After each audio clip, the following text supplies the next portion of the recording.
Welcome to chemistry class. This is our next lecture.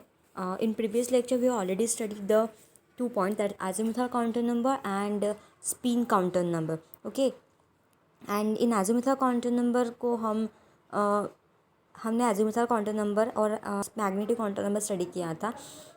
इस lecture में हम spin quantum number के बारे में स्टडी करेंगे. But spin quantum number start करने से पहले हम एजीमुथाल के बारे में और मैग्नेटिक काउंटर नंबर के बारे में थोड़ी इन्फॉर्मेशन ले लेते हैं. ठीक है, मतलब इन शॉर्ट उसका रिवीजन हो जाएगा. तो देखो, एजीमुथाल काउंटर नंबर एल, इसको हम सबसाइडरी काउंटर नंबर बोलते हैं.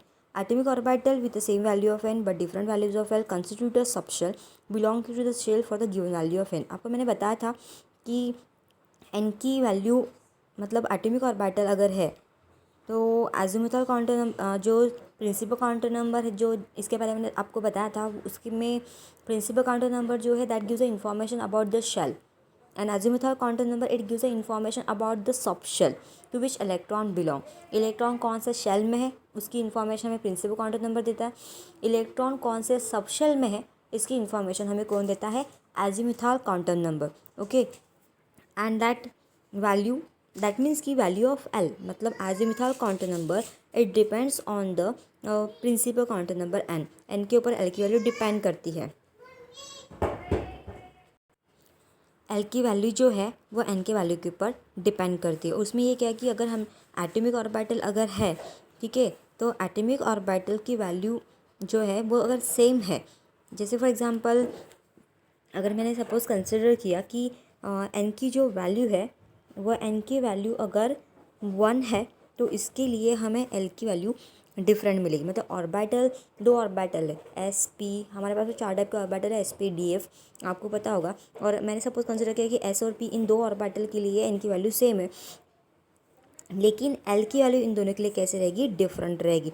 वो हमें निकालना है. ठीक है, और सबसे इम्पॉर्टेंट चीज़ ये है कि एजीमुथल काउंटर नंबर जो है वो हमें सबशेल के बारे में इंफॉर्मेशन देता है. ठीक है, और उसकी वैल्यू किसके ऊपर डिपेंड करती है, एन के ऊपर डिपेंड करती है. इनफैक्ट हम ये बोल सकते कि number of subshell in a shell is equal to N, मतलब जितनी एन की वैल्यू उतने उतने सबशेल उसके अंदर प्रेजेंट होते हैं. ठीक है, जैसे फॉर एग्जांपल मैंने आपको कहा कि सपोज़ हमारे पास एन इज़ इक्वल टू अगर 1 है हमारे पास, तो इसका मतलब हमारे पास जो सबशेल है वो भी कितने रहेंगे, हमारे पास सबशेल भी उतने ही रहेंगे. अगर एन की वैल्यू अगर 1 है तो इसका मतलब फर्स्ट शेल में कितने सबशेल रहेंगे, 1 सबशेल उसमें प्रेजेंट रहेगा. ठीक है, तो जितना शेल का नंबर उतने उसमें सबशेल रहेंगे. या फिर अगर हमने सपोज कंसिडर किया कि हमारे पास अगर n इज इक्वल टू 2 है, मतलब n की वैल्यू अगर 2 है, सपोज n की वैल्यू 2 है, इसका मतलब हमारे पास 2 सबशेल रहेंगे. ये कितने सबशेल रहेंगे, 2 सबशेल उसमें प्रेजेंट रहेंगे. तो ये हो गया हमारा n के ऊपर l डिपेंड करता है. देन उसके बाद अब आपको पता ही है कि जो वैल्यू जो है, मतलब हमारे पास हमने इसके पहले के प्रिंसिपल काउंटर नंबर में कंसिडर किया था कि शेल को हम लेटर से भी डिस्टिंग्विश कर सकते हैं, के एल एम एन से रिप्रेजेंट कर सकते हैं, या फिर हम 0 1 2 3 4 से भी, सॉरी 0 नहीं 1 2 3 4 से भी रिप्रेजेंट कर सकते हैं. N is equal to 1, N is equal to 2, N is equal to 3 से भी रिप्रेजेंट कर सकते हैं. अगर हमने फर्स्ट शेल को कंसिडर किया, अब मैंने आपको ऑलरेडी कहा था कि एन की वैल्यू एल के ऊपर डिपेंड कर रही है, बट हाउ, और एन की अगर एन इज इक्वल टू 1 है तो उसके लिए उसकी डिफरेंट वैल्यूज मिल सकती है. ठीक है, बट वो हम फाइंड आउट कैसे करेंगे. ठीक है, दस के शेल अगर हमने कंसिडर किया N is equal to 1 contain only 1 sub shell having L is equal to 0. ठीक है, और एल की वैल्यू जो है वो कहाँ से स्टार्ट होती है, 0 से लेकर n-1 तक. ठीक है, एल की जो वैल्यू है वो कहाँ से स्टार्ट होती है, 0 से लेकर n-1 तक.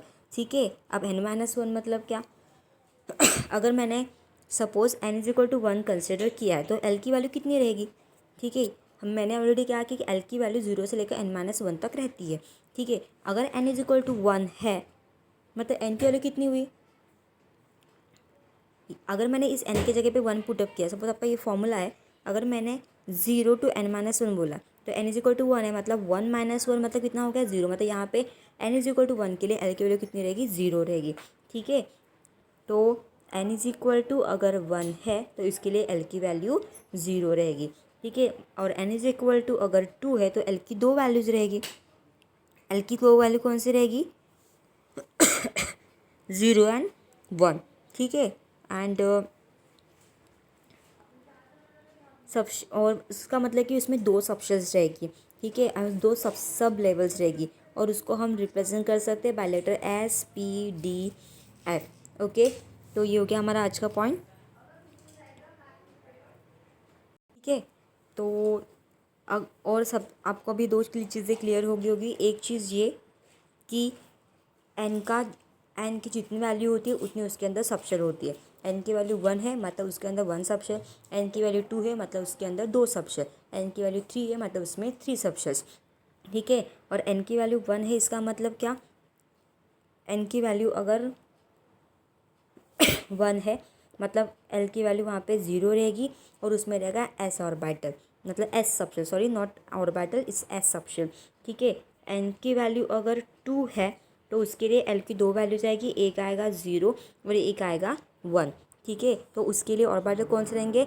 एस और पी रहेगा, ठीक है। एन इज इक्वल टू 2 है तो उसके लिए एल की वैल्यू 2 आएगी, SPD, इस टाइप से उसका फॉर्मेट रहेगा। ओके, ये हो गया हमारा सबशेल के बारे में, और सबशेल को हम रिप्रेजेंट करते हैं SPDF से रिप्रेजेंट करते हैं। Now next point is about the magnetic quantum number.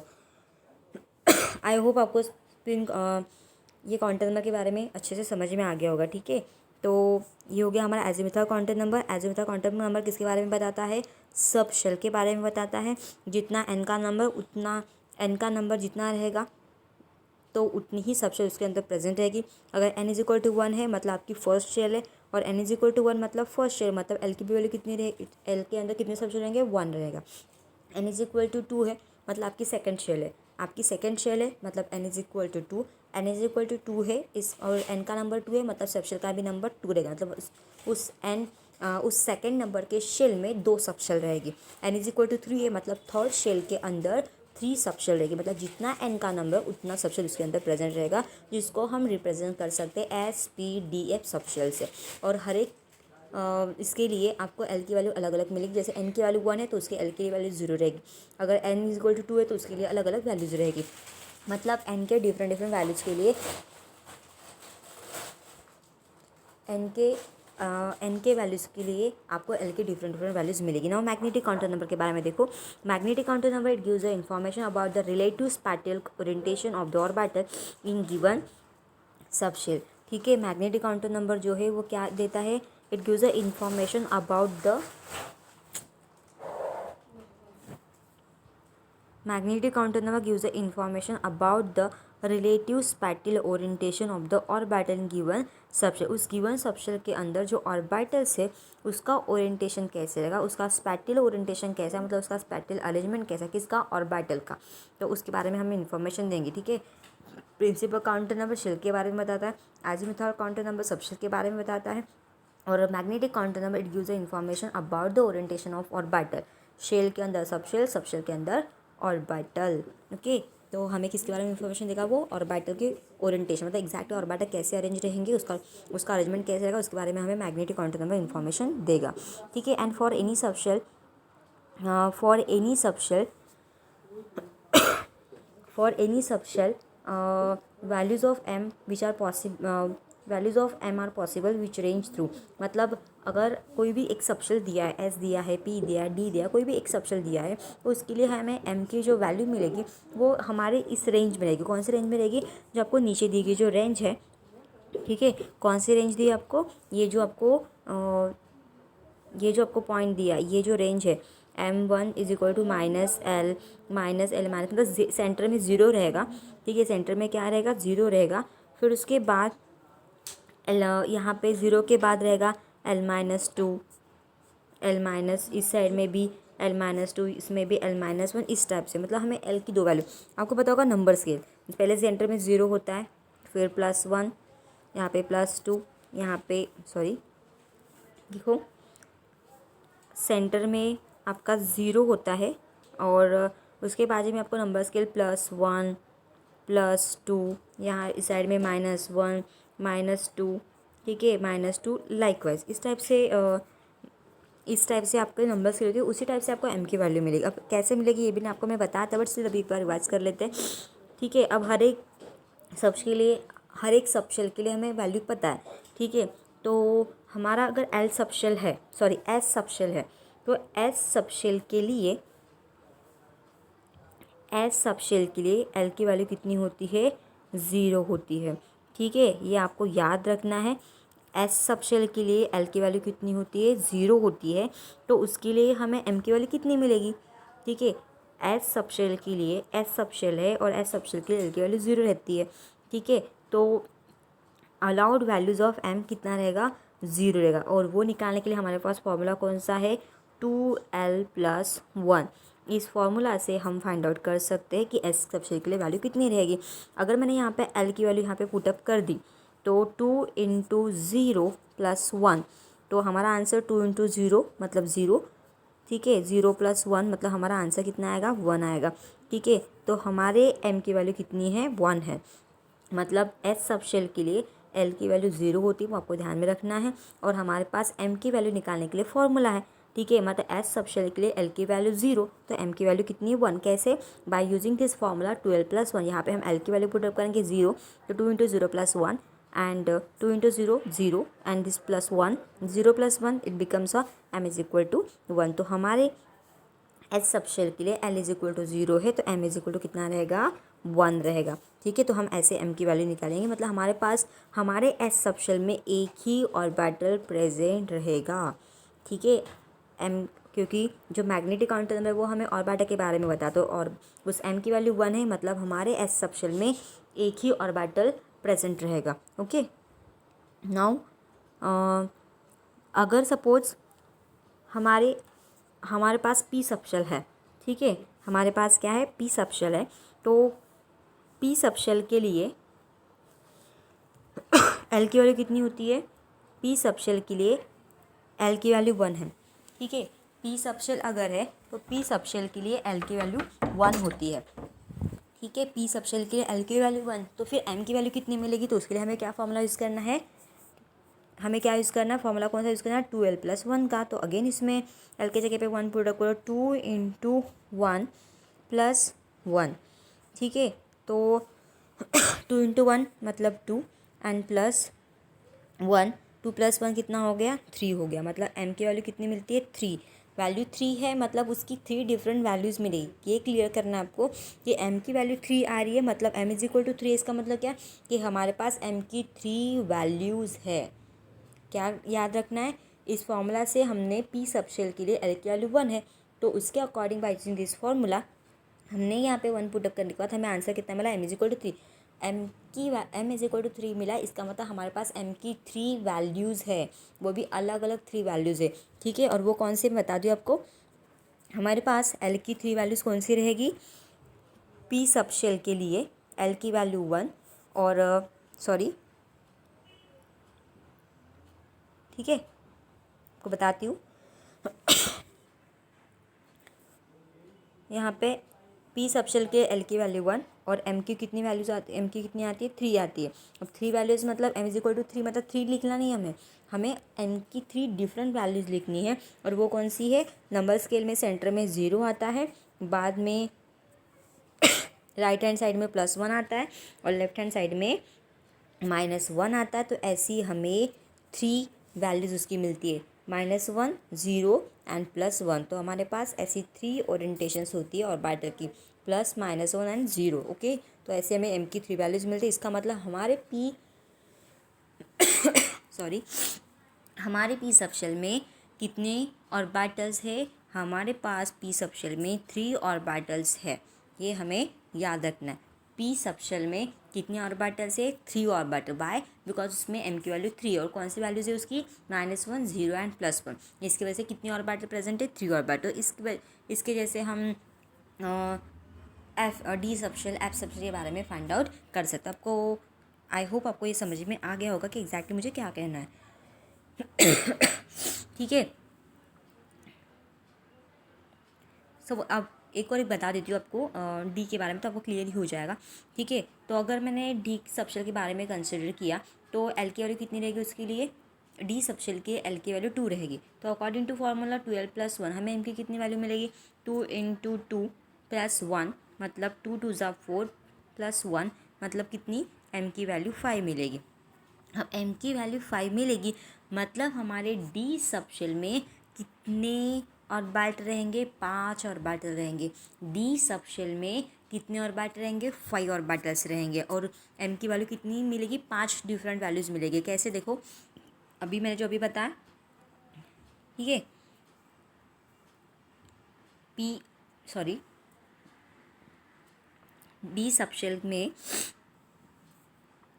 Subshell अगर है उसके लिए एल की वैल्यू 2 होती है और एम की वैल्यू हमने अभी कैलकुलेट की थोड़ी देर पहले, कितनी आई थी, 5 आई थी। और इसका मतलब हमारे पास कितनी वैल्यूज है, 5 वैल्यू, सेंटर में 0, फिर -1, सॉरी राइट हैंड साइड में +1 +2 कितनी होगी, 3 होगी, -1 एंड -2 मतलब 1 2 3 4 5 मतलब 0 +1 +2 -1 -2 ऐसी 5 वैल्यू सॉरी, सेंटर में 0 +1 +2 -1 -2 ऐसे हमें 5 एम के डिफरेंट वैल्यूज़ मिलती है। तो इसका मतलब हमारे पास कितनी ऑर्बिटल है, डी सबशेल में 5 ऑर्बिटल्स है। वैसे एफ में आपको 7 ऑर्बिटल्स मिलते हैं लाइकवाइज। ओके, तो इस तरीके से हम कैलकुलेट कर सकते हैं। नाउ वहाँ पे दिया नेक्स्ट पॉइंट कि sum of orbitals in a constituent subshell, total कितनी ऑर्बिटल्स मतलब टोटल सम ऑर्बिटल की कितनी रहेंगी सबशेल में, gives the total number of orbitals in the concern shell is given by n²। ठीक है, हमें n² के वैल्यू से हमें सम ऑफ ऑर्बिटल्स के बारे में पता चलता है। देखो आपको एक नेक्स्ट पॉइंट दिया है कि sum of orbital in a concern subshell gives the total number of orbitals in a concern shell. मतलब हमें टोटल जितने भी हमारे पास सबशेल्स है उस सबशेल में टोटल जितने भी ऑर्बिटल्स रहेंगे उनका जो सम है that gives the total number of orbitals in a concern shell. ठीक है, मतलब क्योंकि हर शेल के अंदर सबशेल्स होते हैं और हर एक सबशेल में अलग अलग ऑर्बिटल्स रहेंगे, तो सारे सबशेल के ऑर्बिटल का सम अगर हम करेंगे, मतलब एस सबशेल है, पी सबशेल है, अगर हम सपोज मैंने कंसिडर किया कि हमारे पास एक शेल है, उस शेल के अंदर 2 सबशेल है, एस एंड पी सबशेल है, और उस सबशेल्स के अंदर जो टोटल ऑर्बिटल्स अगर है तो हम दोनों का सम करेंगे। एस के ऑर्बिटल्स लेंगे, एस सबशेल के ऑर्बिटल लेंगे, पी सबशेल के ऑर्बिटल लेंगे और दोनों का सम करेंगे, तो हमें क्या मिलेगा, एक टोटल सम मिलेगा ऑर्बिटल का। मतलब टोटल में अपनी की जो मेन शेल है उस मेन शेल में टोटल कितने ऑर्बिटल्स है वो हमें कैसे पता चलेगा, हम सबशेल में जितने जितने ऑर्बिटल उन दोनों की सम कर लेंगे, एस सबशेल के ऑर्बिटल, पी सबशेल के ऑर्बिटल, दोनों की sum, that gives the total number of orbitals in shell. मतलब मेन शेल के ऑर्बिटल्स टोटल ऑर्बिटल कितने वो अगर गिनना है तो सबशेल के अंदर के ऑर्बिटल का सम कर दो, पी के ऑर्बिटल, एस के ऑर्बिटल, उनका सम, तो इसकी वजह से हमें टोटल ऑर्बिटल कितने उस शेल के अंदर वो पता चल जाएगा। तो वो हमें n² के फॉर्मूला से मिल सकता है। फॉर एग्जांपल मैंने अगर आपको बताया कि जैसे n = 1 शेल है, मतलब आपकी फर्स्ट शेल है ठीक है, तो हम n का स्क्वायर करेंगे, हमारे पास फॉर्मूला, इस फॉर्मूला से हम टोटल ऑर्बिटल कितने वो फाइंड आउट कर सकते हैं। n का स्क्वायर अगर हमने लिया, n का स्क्वायर मतलब 1 का स्क्वायर, क्योंकि n = 1 है, 1 का स्क्वायर मतलब 1, मतलब हमारे फर्स्ट शेल में एक ही ऑर्बिटल रहेगा। ठीक है, फर्स्ट शेल में एक ही ऑर्बिटल है। ठीक है, अब सपोज मैंने n = 2 कंसिडर किया तो देखो क्या आता है, n = 2 आता है और हमारे फॉर्मूला के अकॉर्डिंग n² से हमें टोटल ऑर्बिटल मिलते हैं कि अगर हमने n² किया तो हमें टोटल ऑर्बिटल पता चल जाता है। n का स्क्वायर मतलब 2 का स्क्वायर, मतलब हमारे सेकेंड शेल में कितने ऑर्बिटल्स रहेंगे, सेकेंड शेल में हमारे पास 4 ऑर्बिटल्स रहेंगे। किसमें, सेकेंड शेल में हमारे पास 2 ऑर्बिटल, इस तरह से हम कैलकुलेट कर सकते हैं। Now next point we are study the electron spin quantum number ms।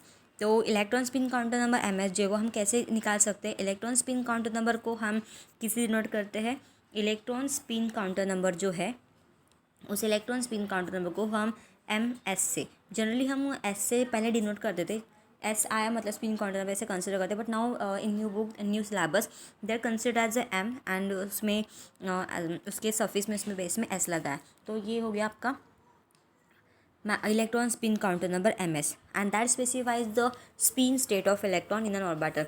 Orbital के अंदर इलेक्ट्रॉन की स्पिन कैसे होती है इसके बारे में हमें वो इन्फॉर्मेशन देता है। तो देखो अभी तक हमने जो स्टडी किया तो हमें पूरा एटम ही मिल गया। आपको पता होगा कि एटम के स्ट्रक्चर में सेंटर में न्यूक्लियस होता है, उसके बाद उसके सराउंडिंग में ऑर्बिटल्स होते हैं, उसको हम शेल्स बोलते हैं। उस शेल के अंदर क्या होता है, सबशेल होता है। उस सबशेल के अंदर क्या होता है, सबशेल के अंदर ऑर्बिटल्स होते हैं, ऑर्बिटल के अंदर क्या होता है, इलेक्ट्रॉन होता है। तो इस तरीके से हमारे जो और एटम का स्ट्रक्चर है वो कंप्लीट हो जाता है। ठीक है, एक बार फिर से बता देती हूँ, सेंटर में न्यूक्लियस होता है, प्रोटॉन न्यूट्रॉन तो रहेगी। उसके बाद उसके सराउंडिंग में ऑर्बिटल्स होते हैं, मतलब हम उसको शेल बोलते हैं। उस शेल के अंदर क्या होता है, सबशेल्स होते हैं। सबशेल के अंदर क्या होता है, ऑर्बिटल होता है। ऑर्बिटल के अंदर क्या होता है, इलेक्ट्रॉन होता है। और इलेक्ट्रॉन की कौन सी स्पिन है, उसकी स्पिन की स्टेट क्या है, अपवर्ड स्पिन है, डाउनवर्ड स्पिन है। तो इसकी इंफॉर्मेशन हमें कौन देता है, electron spin quantum number, that is denoted by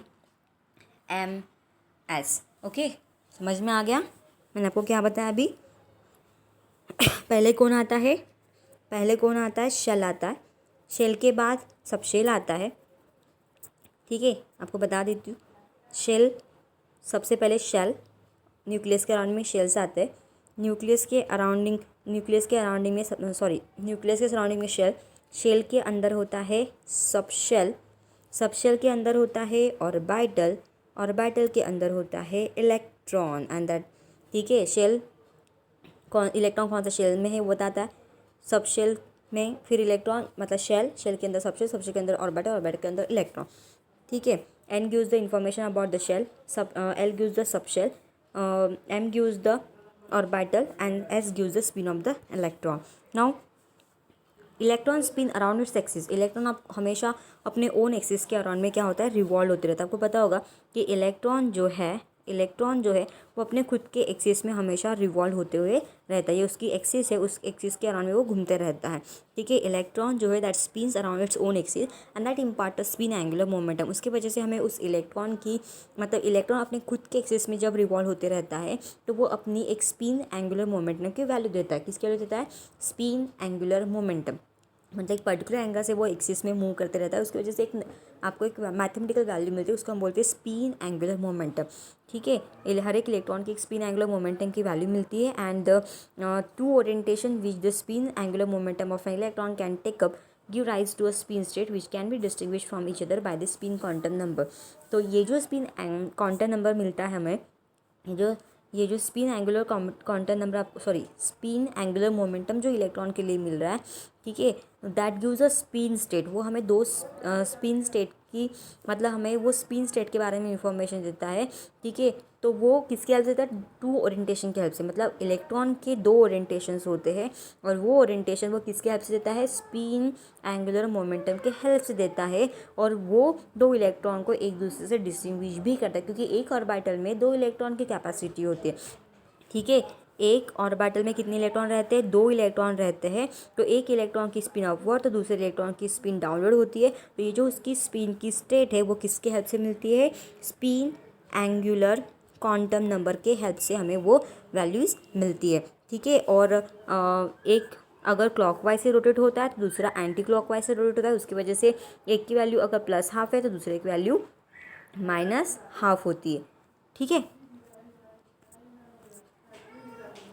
clear हो गया। तो मैंने अभी आपको जो बताया, ठीक है, तो दो इलेक्ट्रॉन एक ऑर्बिटल में होते हैं, एक क्लॉकवाइज एक जो है वो क्लॉकवाइज से रोटेट होता है, दूसरा इससे होता है एंटी क्लॉकवाइज। ठीक है, एक ऑर्बिटल में दो इलेक्ट्रॉन है तो एक क्लॉकवाइज से तो दूसरा एंटी क्लॉकवाइज से रोटेट होता है। ठीक है, एक की +½ वैल्यू होती है तो दूसरे की -½ वैल्यू होती है। और ये जो है that gives two orientation and that two orientation is given by the spin angular quantum number, जो इलेक्ट्रॉन के स्पिन की वजह से आती है। तो स्पिन एंगुलर मोमेंटम के हेल्प से हमें दो ओरिएंटेशन मिलती है, clockwise and anti clockwise, and उसकी वजह से हमें उसकी दो वैल्यू मिलती है, +½ एंड -½ जिसको हम दो स्पिन स्टेट बोलते हैं। ठीक है, उसको +½ और -½ से रिप्रेजेंट कर सकते हैं। एज वेल हम उसको ये मैंने आपको ½ एरो बताया, तो हम एक एरो पूरा कंप्लीट अपवर्ड तो दूसरा एरो कंप्लीट डाउनवर्ड ऐसा भी शो कर सकते हैं, या फिर आधा ऊपर आधा नीचे। इससे समझ में आता है कि एक अपवर्ड में एक डाउनवर्ड, इस तरीके से या फिर इस तरीके से, दोनों तरीके से हम शो कर सकते हैं। ठीक है, मतलब one arrow is pointing upward that gives a clockwise rotation, another is pointing downward that gives a anti-clockwise rotation. Both electrons in a orbital have opposite spin. अगर एक ऑर्बिटल में दो इलेक्ट्रॉन्स है तो दोनों की स्पिन अपोजिट होती है, ठीक है, तो उसको बोलते हैं एंटी पैरेलल स्पिन, ठीक है. And N orbital can accommodate maximum 2 electron and they must have opposite spin. और हर एक ऑर्बिटल में ये जो आपको स्टेटमेंट दिया हुआ है, ठीक है, कि एक ऑर्बिटल अगर है तो N orbital accommodate maximum 2 electrons, ठीक है. कितने इलेक्ट्रॉन्स होते हैं? मैक्सिमम 2 इलेक्ट्रॉन्स होते हैं. और ठीक है, ऑर्बिटल में कितने इलेक्ट्रॉन्स होते हैं? Maximum. N orbital accommodate maximum 2 electron and they must have a opposite spin. उनको हमेशा क्या होती है? अपोजिट स्पिन होती है, ठीक है. मतलब एक ऑर्बिटल में 2 इलेक्ट्रॉन अकोमोडेट हो सकते हैं, 2 से ज़्यादा इलेक्ट्रॉन कभी भी जाते नहीं, ये आपको ध्यान में रखना है. ऑर्बिटल में 2 ही इलेक्ट्रॉन जाते हैं, एक ऑर्बिटल में 2 इलेक्ट्रॉन, और दोनों की स्पिन अपोजिट रहती है, एक अपवर्ड एक दूसरा डाउनवर्ड. एक एंटी क्लॉकवाइज और दूसरा क्लॉकवाइज से रोटेट होता है, एक की प्लस हाफ दूसरे की minus half. This is known as a Pauli's exclusion principle which be related with this section. तो आपको पता है कि ये जो है वो पॉलिश एक्सक्लूजन प्रिंसिपल में बताया गया जो प्रीवियस टॉपिक में था. नाउ वी आपको इतना ही स्टडी करना. तो ये हो गया आपका स्पिन काउंटर नंबर. तो इस तरीके से आपको मैंने चारों काउंटर नंबर के बारे में बता दिया. एन मतलब principal quantum number that gives the information about the shell. Second, azimuthal quantum number that is denoted by L and that gives information about the subshell to which electron belong. मतलब electron कौन से subshell में उसके बारे में बताता है, ठीक है. And third is the magnetic quantum number that is denoted by M and that gives the information about the orbital to which electron belong.